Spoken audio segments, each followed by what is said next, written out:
কত মানুষ মুখের উপর কত কিছু বলে, অথচ আমি চোখের দিকে তাকিয়ে ভাবি মানুষটা কষ্ট পাবে না তো। হতাশ হওয়ার কিছুই নেই, ভালো সময় আসার আগে সময়টা খারাপ যায়, ইনশাল্লাহ একদিন ভালো সময় আসবে। আসসালামু আলাইকুম প্রিয় ভিউয়ার্স, সবাই কেমন আছেন? আশা করি আল্লাহর রহমতে সবাই ভালো আছেন। আমি আলহামদুলিল্লাহ ভালো আছি। প্রতিবারের মতো আজ আমি আবার আপনাদের সামনে হাজির হয়েছি মজাদার দুইটি রেসিপি নিয়ে। ডাল আমরা কম বেশি সবাই পছন্দ করি, তাই না বন্ধুরা? আজকে আমি শেয়ার করবো আপনাদের সাথে মসুর ডালের বোনা আর শুটকি ভর্তার রেসিপি। যারা আমার এই রেসিপিগুলো দেখবেন, প্রথমেই লাইক করে দেখে নেবেন, আর যদি ভালো লাগে সুন্দর একটি কমেন্ট করে যাবেন।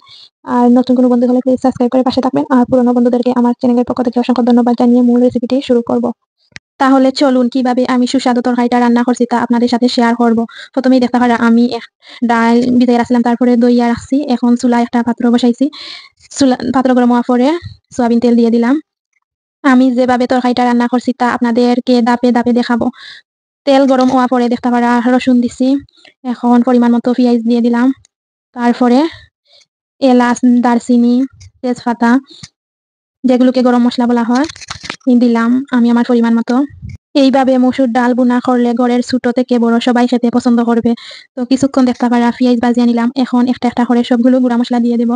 প্রথমেই আমি গুটিয়ে রাখা আদাগুলো দিয়ে দিলাম, তারপরে লবণ দিলাম পরিমাণ মতো, তারপরে মরিচের গুঁড়া, আমি মরিচ একটু কমাইয়া দিছি, তারপরে হলুদের গুঁড়া, আপনারা দেখতে পারা দাফে দাফে দিলাম, তারপরে ধনিয়ার গুঁড়া, তারপরে আমি দিলাম পাঁচফোড়ন। সবগুলো উপকরণ দেওয়া পরে আমি এখন বালা করে নাড়িয়া বাগার খসাইব কিছুক্ষণ মিডিয়াম আছে। সরি, আমি জিরার গুঁড়া দিছিলাম না, এখন আমি পরিমাণ মতো জিরার গুঁড়া দিলাম। কিছুক্ষণ বাগার খসাইব। আমি আজকে একবারে ডাইরেক্ট মসুর ডাল রান্না করাম, আলাদা করে সিদ্ধ করছি না। আমি এভাবেও রান্না করে অনেকক্ষণ খাইছি, এভাবে রান্না করে খাওয়াটাও ভালো লাগে। তো দেখতে পাটা কিছুক্ষণ বাগার খসানোর পরে আমি দইয়া রাখা মসুর ডালগুলো দিয়ে দিলাম। এখন আবারও বাগার 2 মিনিট খসাইছি, তারপরে ডাল সিদ্ধ হইবার লাগি আমি কিছু পানি দিলাম। এখন 15 থেকে 16 মিনিটের মতো আমি জাল করব। এখন আমি 4টা কাঁচামরিচ দিলাম, আপনারা চাইলে শুকনা মরিচ দিতে পারেন। জাল যারা খান তারা গোলমরিচ দিতে পারেন, আমি দিছি না, আমার মেয়ের জন্য, আমার শাশুড়ির জন্য। এখন আমি ঢাকনা দিয়ে রেখে দিলাম। তারপরে দেখতে পারা 15 থেকে 20 মিনিট অলরেডি হইব। আমি মাঝে মাঝে নাড়িয়া দিছি আর আরেকবার পানি দিছি, ডাল সিদ্ধ হইতে তো কিছুক্ষণ লাগে। তো দেখতে পারা অলরেডি ডালটা মনে হয় পারফেক্ট হয়ে গেছে। 2বার আমি পানি দিয়া সিদ্ধ করছি, ডালটাও সিদ্ধ হয়ে গেছে। আমি কিছু ঝোল রাখছি, কারণ ঝোল ছাড়া ডাল খাইতে ভালো লাগে না। রুটির সাথে হইলে ভালো লাগলো না, ঝোল ছাড়া আমরা তো ভাতের সাথে খাইতাম। তো দেখতে পারা একবারে পরিশেষে আমি ধনিয়া পাতা দিয়ে দিলাম। ডালটা অলরেডি পারফেক্ট হয়ে গেছে।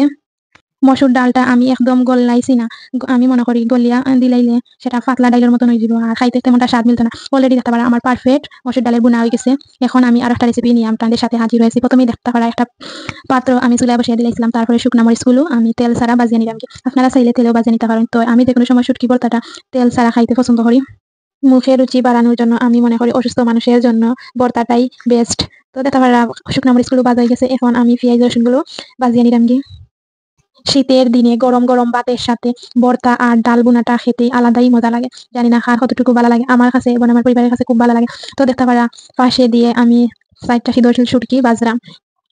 4টা সিদ্ধ শুটকি আজকের ভর্তাটা হয়ে যাব। তো অলরেডি দেখতে পারা শুটকিটা অনেকটা বাজি গেছে, আর পেঁয়াজটা কিছুটা একটু জোর রাখতাম চাইরা। আমি বেশিরভাগ রান্না করলে পেঁয়াজটা একটু খাসা রাখতাম চাই, যাতে খাইতেটা ভালো লাগে, বেশি করে খসাই না।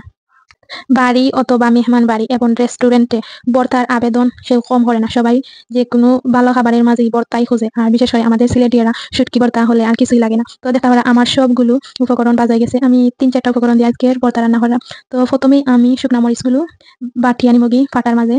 আপনাদের আঞ্চলিক ভাষায় কিতা হয় ফাটারে, আর যেটা দিয়ে আমরা গুটি, এটা আমাদের আঞ্চলিক ভাষায় ফুতাইল বলা হয়। আপনাদের আঞ্চলিক ভাষায় কি বলে কমেন্ট করতে ভুলবেন না।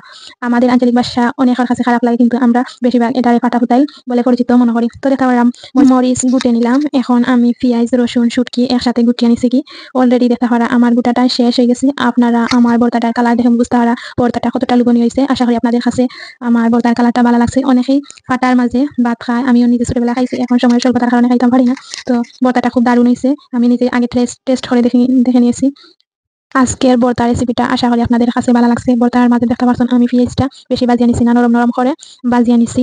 আপনারা চাইলে এখন ধনিয়া পাতা দিয়ে খাইতা এবং পরিবেশন করতে পারেন। তো আমার কাছে শুটকিতে এখানে যেন ধনিয়া পাতা ভালো লাগে না, তো আমি ধনিয়া পাতা দিছি না। এখন গরম গরম ভাতের সাথে মসুর ডালের বোনা আর শুটকি ভর্তা পরিবেশন করব। আমার হাজবেন্ড তো শুটকি ভর্তা খেয়ে পুরাই ফিদা হয়ে গেছে। আর বিশেষ করে কয়েকদিন পর পর আমার হাজবেন্ডও আবদার করেন যে আমি শুটকি ভর্তা রান্না করি। আর অনেক সময় স্বল্পতার কারণে আমি ব্লেন্ডারও শুটকি ভর্তা গুটিলাই। তো আমি মনে করি ফাটার মাঝে যে ভর্তা গুটিয়ে খাওয়া সেটাই আলাদা স্বাদ মিলে। আশা করি সবার কাছে ভালো লাগছে। আজকের মতো এখানে বিদায় নিলাম। সবাই ভালো থাকুন, সুস্থ থাকুন এই কামনা করি। আর সবাই আমাকে সাপোর্ট করবে। সবার কাছে একটাই অনুরোধ করি, তোমাদের সাপোর্টের জন্য আমার কিছুটা না হয় উন্নত হবে। সবাই ভালোবাসা, সবাই লাইক এবং সুন্দর কমেন্ট করতে ভুলবেন না। ধন্যবাদ সবাইকে। খোদা হাফেজ।